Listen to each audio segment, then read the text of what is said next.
सुनिए इस वक्त मिलनसार शब्द बिशप मसेदो के संग। भूख के द्वारा, लड़ाइयों के द्वारा आज हमारे शहर हिंसा से भरे जा रहे हैं, और ये प्रोग्राम आप तक लेकर आ रहा है प्यार, शांति और आनंद के क्षण। एक ऐसा प्रोग्राम जिसको तैयार किया गया है बेहद ख्याल रखते हुए आपके हृदय के लिए।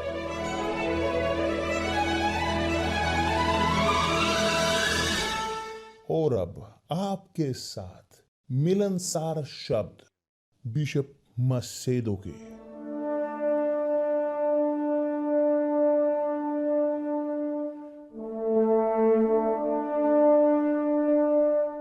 नमस्कार मेरे प्रिय दोस्तों, बहुत अच्छी सुप्रभात। परमेश्वर आप सबको आशीष दे पवित्र आत्मा के द्वारा कि आपकी बुद्धि प्रकाशित हो और इच्छा उनकी आप जाने जब आप पढ़ें सुने उनके शब्द।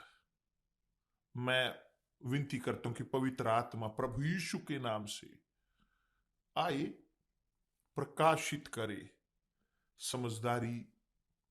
समझदारी हर एक की, आपकी हर एक की, हमारी। क्योंकि कोई लाभ नहीं कि हम पढ़ें, जानकारी ग्रहण करें, ज्ञान, मगर हमारी बुद्धिमानी ब्लॉक रहे। क्योंकि जब बुद्धिमानी ब्लॉक है, कैसे हम समझेंगे, कैसे हम जान पाएंगे कि क्या परमेश्वर हमसे चाहते हैं। यदि हम नहीं जानते, कैसे हम उसका पालन करेंगे। तो एक चीज दूसरे की ओर जाती है ताकि हम समझ सकें एक स्पष्ट तरीके से, पारदर्शी तरीके से। और यह समझदारी आती है लेकर विश्वास, भरोसा, सुरक्षितता, और हम उसी वक्त ग्रहण करते हैं और अभ्यास में लाते हैं। उसके लिए हमें समझने की जरूरत है कि पवित्र आत्मा ये करे। देखिए, यहां पर मैं चाहता हूं आपको देना कुछ बहुत बहुत ही, मगर बहुत ही महत्वपूर्ण विश्वास की, एक रहस्य विकास का, एक डिटेल विश्वास की, मगर एक विश्वास भरोसेमंद, बरकरार रहने वाला, एक विश्वास संवेदनशील नहीं, एक विश्वास वो ऐसा नहीं कि बिना फर्श के।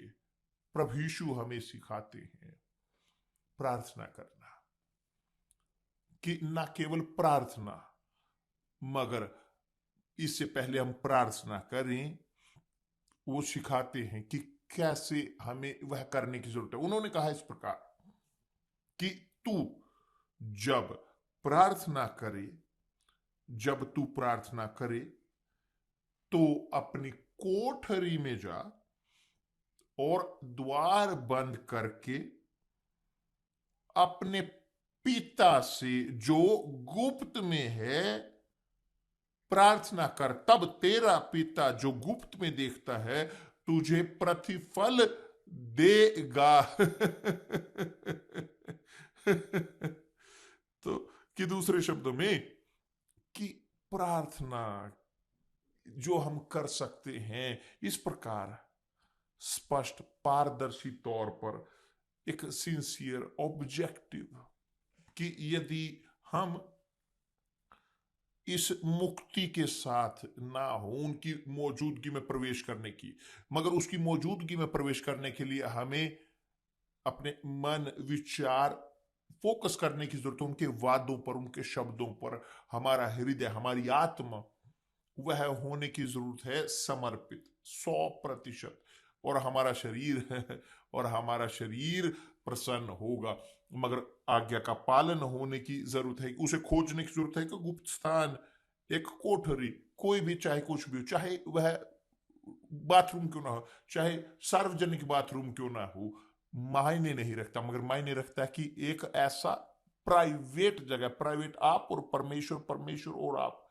और तब उसने कहा है कि तब अपनी कोठरी में जा और द्वार बंद करके अपने पिता से प्रार्थना कर जो गुप्त में है। तब तेरा पिता जो गुप्त में देखता है तुझे प्रतिफल देगा। सबके सामने सब लोग देखेंगे कि आपको आशीष मिला है। तो यहां पर है सीक्रेट। सीक्रेट याद है कि इस सप्ताह हमने कहा था कि परमेश्वर है वहां पर जहां पर आप हो, और वो दिखाएंगे जब आप अपने विश्वास को उनमें दिखाएंगे, जब आप उनके साथ सहमत होोगे विचारों में, अपने हृदय में, अपनी आत्मा में, आप चाहते हो वास्तव में उसको, तो परमेश्वर वो होंगे वहां पर आपकी प्रार्थना को सुनने के लिए, आपकी पुकार को, आपकी आपकी वेदनाओं को सुनने के लिए वो वहां पर हैं। याद है कि जो हमने कहा कि जो प्रभु यीशु हैं, जो कहते हैं वही कि जो लिखा है कि जो उन्होंने वादा किया है वे सब स्थान पर हैं, मगर केवल उनके साथ कांटेक्ट उनका है जो उन्हें पुकारते हैं। आपको उन्हें पुकारने की जरूरत है, आपको दिखाने की जरूरत है, निर्भरता उन पर अपनी, ताकि आपकी प्रार्थना को सुन सकें और उत्तर दे सकें, सार्वजनिक तौर पर सबके सामने प्रतिफल दें, सबके सामने। मगर यह है तरीका कि हम कार्य करते हैं कि स्पष्ट है कि आपके पास हमेशा ये स्थान नहीं होगा, ये प्राइवेट कोठरी हमेशा परमेश्वर से बात करने के लिए। मगर ऐसा होते हुए भी कि जब आप अपने विश्वास को उनके ऊपर रखते हो, अपने विचारों को उन तक लेकर जाते हो, उसी वक्त वो वहां होते हैं सुनने के लिए आपकी प्रार्थना को। आप चाहे वाहन में हो, आप ड्राइव कर रहे हो, आप अपनी आंखें नहीं बंद करोगे स्पष्ट तौर पर, मगर आप विचारों में प्रवेश करते हो उनके साथ कांटेक्ट में, और सुनिश्चित तौर पर वे सीक्रेट में वो आपको प्रतिफल देंगे सबके सामने, और आपको वो देखेंगे और सब देखेंगे, जानेंगे कि आपको आशीष मिला है उनके द्वारा। मगर ये काफी नहीं है, क्योंकि बहुत ये करते हैं मगर बहुत थोड़े ग्रहण करते हैं प्रतिफल को। क्यों? क्यों मैं इस प्रकार प्रार्थना करता हूं? हम दनियाल को उपवास करते हैं किस लिए? मैं चर्च में जाता हूं, मैं कैसा व्यक्ति हूं, वफादार, मैं नहीं जीता, मैं अपने पति को पत्नी को धोखा नहीं देता या देती, मैं जाता हूं, मेरी जिंदगी है केवल घर, घर से काम, चर्च, चर्च से घर, काम, मेरी जिंदगी इस प्रकार है, साधारण एक जीवन, डेडिकेटेड। मगर मैंने अभी तक पवित्र आत्मा को प्राप्त नहीं किया। सालों से मैं खोज कर रहा हूं, सालों से मैं प्रार्थना करता रहा हूं परमेश्वर से विनती करते हुए, मगर मैं अब निराश होने लग रहा हूं, क्योंकि इतना इतना इतना मैं मांग चुका, मैंने सब कुछ किया।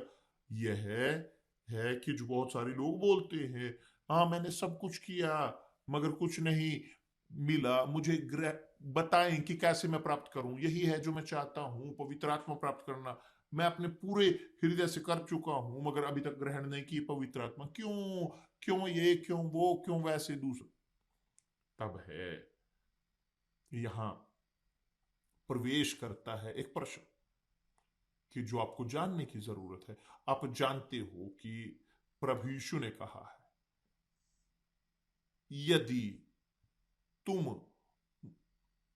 मनुष्य के अपराध क्षमा करोगे, ये प्रार्थना है कि जो प्रभु यीशु ने कहा है। उसके बाद उन्होंने कॉम्प्लीमेंट दिया, यदि तुम मनुष्य के अपराध क्षमा करोगे तो तुम्हारा स्वर्गीय पिता भी तुम्हें क्षमा करेगा, और यदि तुम मनुष्य के अपराध क्षमा ना करोगे तो तुम्हारा पिता भी तुम्हारे अपराध क्षमा ना करेगा। कि दूसरे शब्दों में, अदले का बदला। यदि आप चाहते हैं परमेश्वर के आशीष को ग्रहण करना, आपको योग्य नहीं होने की जरूरत उसे ग्रहण करने के लिए, मगर आप अपने विश्वास को दिखाएं अब आप, ताकि ग्रहण कर सकें क्षमा, कि जो सबसे मुख्य है। आपको क्षमा करने की जरूरत है, हमें क्षमा करने की जरूरत है। और समस्या है कि एक व्यक्ति जो करते हैं, प्रार्थना करते हैं सीक्रेट में, परमेश्वर से बात करते हैं, उपवास करते हैं, विजिल में जाते हैं, चर्च में जाते हैं, यहां तक कि लोग हैं जो वफादार हैं और दिखने के तौर पर परफेक्ट लोग हैं, परफेक्ट, और जब मुंह खोलते हैं, हाँ वास्तव में ये करता हूं वो करता हूं, बोलते हैं कि वो कि जो उन्होंने किया है, मगर सबसे महत्वपूर्ण चीज वो नहीं की, कि जो है अपने अंदर बरकरार रखते हैं अपने हृदय के एक भावना, एक घृणा, एक दर्द, एक एक कड़वाहट किसी के प्रति, कि जिसने उनकी आत्मा को ठेस पहुंचाई, किसी ने उन्हें बुरा कहा, किसी ने उनका अपमान किया, किसी ने नष्ट कर दिया, उदाहरण के तौर पर उनके घर को, परिवार को। उस औरत ने मेरे घर को नष्ट कर दिया, मेरा घर था, मेरे पास परिवार था, और जिस क्षण से जब उसने मेरे पति के जीवन में प्रवेश किया, मेरा घर नष्ट हो गया, मेरा घर नष्ट हो गया। और बहुत बार अभ्यास के तौर पर धर्म के, आपके विश्वास के, कि आप वो करते हो जो पास्टर ने कहा है, हाँ मैं ये करता हूं, वो कीजिए, वो करता हूं, मैं ये करता हूं, आपने किया है ठीक, मगर आप भूल जाते हो समाधान, मुख्य जड़ आपकी समस्या की, कि जो है क्षमा। आप ढोते हो अपने अंदर एक घृणा, एक भावना सालों से, और नहीं मुक्त हो पाते इस भावना से। क्यों? क्योंकि आप नहीं चाहते, आप उम्मीद करते हो सुनने के उस क्षण को, एक एक सूचना कि हाँ देखिए, उसने, जिसने आपके घर को, ABC ने, जिसने आपको, आपके लिए बुरा किया, आपके लिए बहुत गंदा किया, वो मर चुका है, ये हुआ उसके साथ, वो हुआ उसके साथ, बीमार हो गया, अब कैंसर के साथ है, ये है उसके साथ हो रहा है। और तब आप रहते हो, आप अंदर बोलते हो धन्यवाद परमेश्वर। इसके लिए आपको धन्यवाद नहीं देने की जरूरत है, कभी भी ना करें। आप ढोते हो अपने अंदर एक कैंसर, उस किसी के प्रति भावनाओं में, कि जो है घृणा। ये है शाप धरती के ऊपर, लगभग, कि हर एक जो ढो रहे हैं अपने अंदर एक भावना को, घृणा की। और बहुत छोटे होते हुए, बहुत बार एक व्यक्ति जिसका यौन शोषण होता, जिसका रेप हो गया हो लड़की का, जब वो युवा हो, बच्चे होते हुए, और आज 50 साल के हों, 60 साल के, 70 साल के, और वह निशान उनके अंदर उसी प्रकार है। वो ढो रहे हैं अपने अंदर उस निशान को, जो भावनाओं का है, घृणा का, उस व्यक्ति के प्रति, कि जिसने उसको ठेस पहुंचाई इन पूरे सालों के दौरान। मगर वो धार्मिक हैं, वो चर्च में जाते हैं, वो प्रार्थना करते हैं, वो गीत गाते हैं, बहुत बार अच्छा उन्हें लगता है, वो प्रभु यीशु की आराधना करते हैं, केवल मुंह के साथ ना, मगर अंदर अंदर उनकी गहराइयों में, उनकी आत्मा की है ये सड़ी हुई ये वस्तु है, जो बुरी दुर्गंध दे रही होती है, और शैतान जानता है, और परमेश्वर देखते हैं, कि ताकि आप हो धन्य, आशीष से भरे हुए, आपको ऐसा व्यक्ति होना है कि जो क्षमा करे, जो क्षमा करता हो अपने अपराधियों को। मगर ये मुश्किल है बिशप, मायने नहीं रखता, मुश्किल, आप कर सकते हो, क्षमा कर सकते हो, जी हाँ आप क्षमा कर सकते हो, मगर बिशप कैसे मैं क्षमा करूं एक ऐसे व्यक्ति को, कि जिसने मेरी जीवन को नष्ट कर दिया, कि जिसने मुझे ठेस पहुंचाई, और ये कभी भी सूखेगा नहीं, ये घाव, जख्म, मेरा हृदय कभी क्षमा नहीं करेगा। मैं चाहता हूं वो मरे, और सूचना मुझ तक आए सबसे पहले, मैं जानने वाला सबसे पहला हूं। और तब है यहां पर जड़ बुराई की कि जो आप ढो रहे हो, कारण कि क्यों आपने पवित्र आत्मा प्राप्त नहीं की।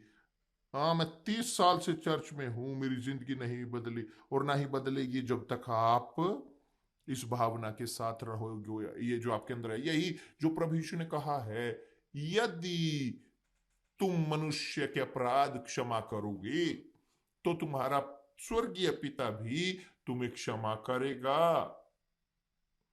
यदि तुम मनुष्यों के अपराध क्षमा ना करोगे तो तुम्हारा पिता भी तुम्हारे अपराध क्षमा ना करेगा। कि दूसरे शब्दों में, यह है नहीं नहीं है।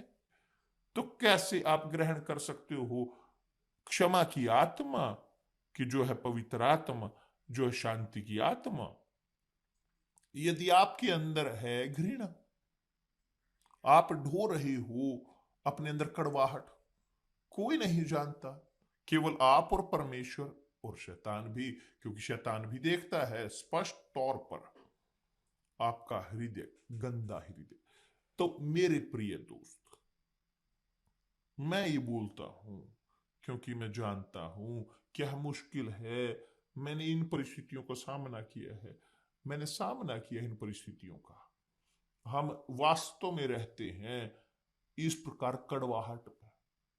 जब जब एक व्यक्ति जो ठेस पहुंचाता है हमारी संवेदनाओं को, हमारी एसेंस को, हमारी आत्मा को ठेस पहुंचाता है, एक धोखे के साथ, एक अपमान के साथ, इस प्रकार की चीजें, मगर पवित्र आत्मा ने मुझे सिखाया कैसे मैं अपने आप को मुक्त करूं इन भावनाओं से, इस घृणा से।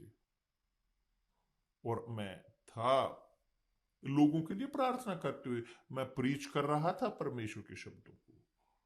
यूनिवर्सल चर्च शुरू हो चुकी थी, सालों से मैं पूरी तरह से एक्टिव था, मगर एक षड्यंत्र के, एक निंदा के कारण जिसने ठेस पहुंचाई मेरे मोरल को, या मैंने कहा कि मेरे नाम को खराब किया, कि जैसे ऐसा हो कि आप जानते हो जब हम इस घृणा के साथ भरे हुए होते हैं, हम कोई भी किसी भी चीज से जुड़ जाते हैं कोशिश करने के लिए, जीने के खातिर। मगर पवित्र आत्मा ने कहा, मुझे सिखाया क्षमा करना, कि कैसे मैं क्षमा करूं बिशप, कैसे मैं क्षमा करूं, कैसे मैं क्षमा कर सकता हूं। पहले आपको देखने की जरूरत है कि क्या हुआ, आपको देखने की जरूरत है क्या हुआ। आप ढो रहे हो घृणा, मैं बोलता हूं बिशप जी हाँ, मैं ढो रहा हूं अपने अंदर, मैं चाहता हूं क्षमा करना मगर मैं नहीं कर पाता, मेरा हृदय नहीं ठीक ठीक, यही है समस्या। अगर आप हृदय की आवाज को सुनोगे आप कभी भी क्षमा नहीं कर पाओगे, कभी भी, क्योंकि हृदय वह महसूस करना चाहता है, हृदय चाहता है बदला, हृदय चाहता है आपको शर्मसार करना, आपको भ्रमित करना, आपको पीड़ाएं देना, और आप महसूस करें उस दर्द को कि जब तक वो भुगतान ना कर लें कि मैं क्षमा नहीं करूंगा।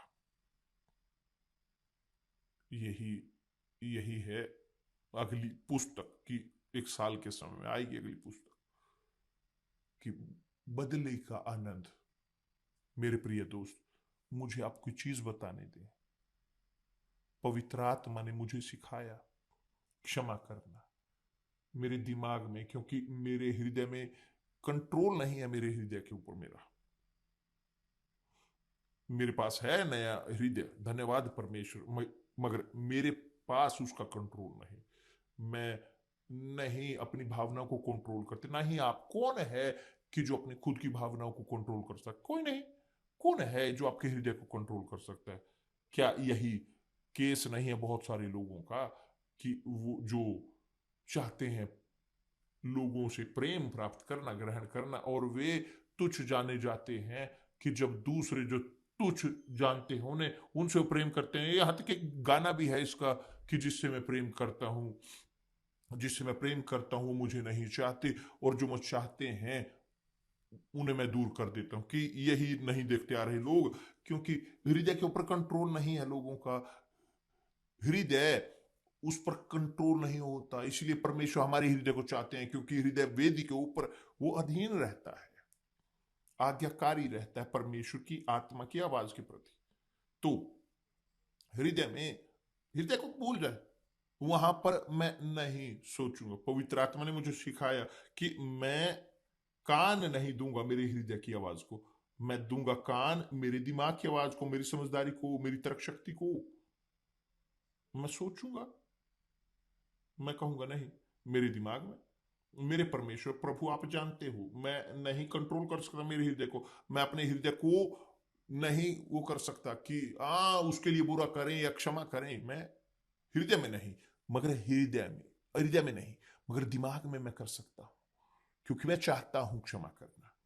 मैं क्षमा करता हूं कि यह व्यक्ति जिसने मेरे लिए बुरा किया, जो मेरे बारे में बुरा बोला, जिसने ये किया वो किया, कि यह व्यक्ति जिसने शोषण किया शारीरिक तौर पर जब मैं बच्चा था, और ये मेरे साथ नहीं हुआ, कभी नहीं, मगर आप जो जिसने इस दुख को झेला है, तो ये व्यक्ति कि मैं चाहता हूं उसे क्षमा करना चाहता हूं कि वो आशीष प्राप्त किया। आप यहां दिमाग में आप जी हां निर्णय ले सकते हो, आप बोल सकते हो, आप यहां तक कि मेंशन कर सकते हो उस व्यक्ति के नाम को, ABC उसका नाम ले सकते हो।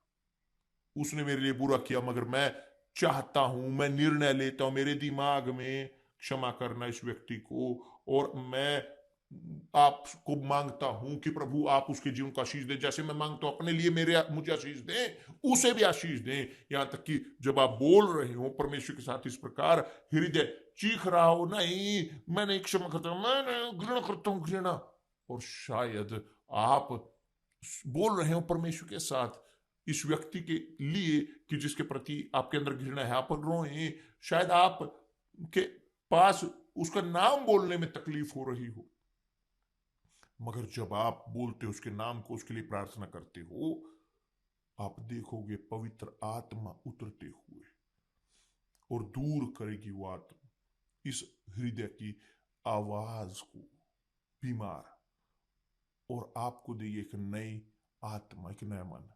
आपके पास होगी वो दया कि जिसने आपके लिए बुरा किया, जिस व्यक्ति ने, समझ में आया मेरे प्रिय दोस्त? तो क्षमा ये प्रश्न भावना का नहीं है कि आप इच्छा महसूस करें क्षमा के लिए। क्षमा वो शुरू होती है दिमाग में, जब आप निर्णय लेते हो, मैं चाहता हूं, मैं क्षमा करता हूं, मैं आशीष देता हूं इस व्यक्ति को, उसने मुझे पीड़ा दी, उसने मेरे लिए बुरा किया, मेरे परिवार को खराब किया, मायने नहीं रखता उसने जो किया, मगर मैं क्षमा करता हूं जो उसने मेरे लिए किया। मैं चाहता हूं कि उन्हें आशीष प्राप्त हो, और चाहे अंदर आपका हृदय चीख रहा क्यों ना हो, नहीं नहीं मैं नहीं चाहता। जब आप ये करते हो तो आप दिखा रहे होते हो, साबित कर रहे हो तो परमेश्वर के लिए, शैतान के लिए और खुद के लिए भी, कि आप चाहते हो आज्ञा का पालन करना, परमेश्वर की आवाज का। प्रभु यीशु ने कहा है, क्योंकि यदि तुम मनुष्य के अपराध का क्षमा करो उनके अपराधों को, तो तुम्हारा स्वर्गीय पिता भी तुम्हें क्षमा करेगा। और यदि तुम मनुष्यों के अपराध क्षमा ना करोगे, तो तुम्हारा पिता भी तुम्हारे अपराध क्षमा ना करेगा।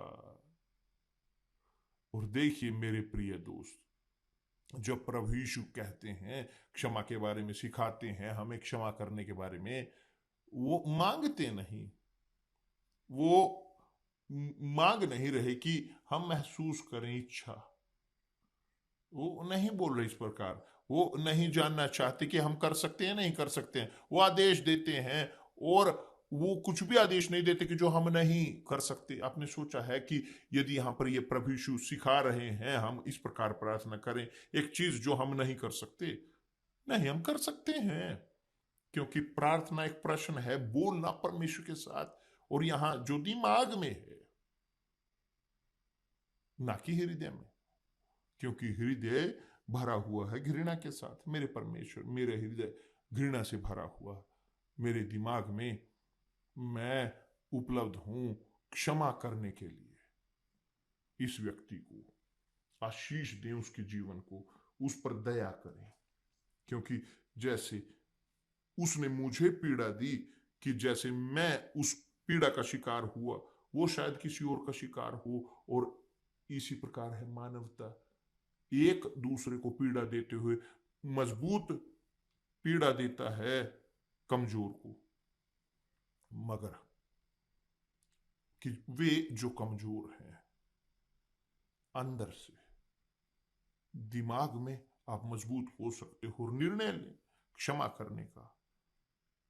आज्ञाकारिता के कारण परमेश्वर के शब्द के प्रति, परमेश्वर के शब्द आत्मा है, परमेश्वर के शब्द वो जीवन है, परमेश्वर के शब्द वो दूर करते हैं इस प्रकार के शाप को कि जो आप अपने अंदर भर रहे हो।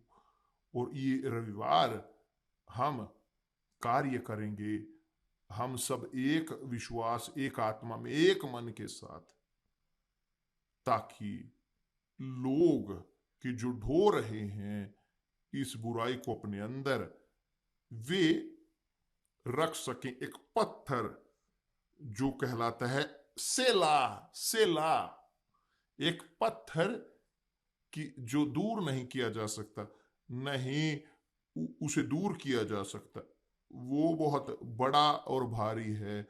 तो इस पत्थर को हम लेंगे और रखेंगे सेला। सेला इस पत्थर को हम रखेंगे, वो गलत जिंदगी को, उन विचारों को हम दूर करेंगे, उन भावनाओं को दूर करेंगे और शुरू करेंगे एक नई जिंदगी। इस रविवार सब यूनिवर्सल चर्च में अभियान क्षमा करने के लिए, ताकि मुक्त हो सकें, ताकि पत्थर रख सकें एक सेला अतीत पर और शुरू कर सके एक नई जिंदगी उन क्षणों से। तब जी हाँ, आप ग्रहण करोगे पवित्र आत्मा, आप ग्रहण करोगे पवित्र आत्मा एक विश्वास के कारण, एक आज्ञाकारिता के विश्वास है परमेश्वर के शब्द के प्रति आज्ञाकारिता। आप विश्वास का कार्य करते हो और परमेश्वर आपको क्षमा करते हैं।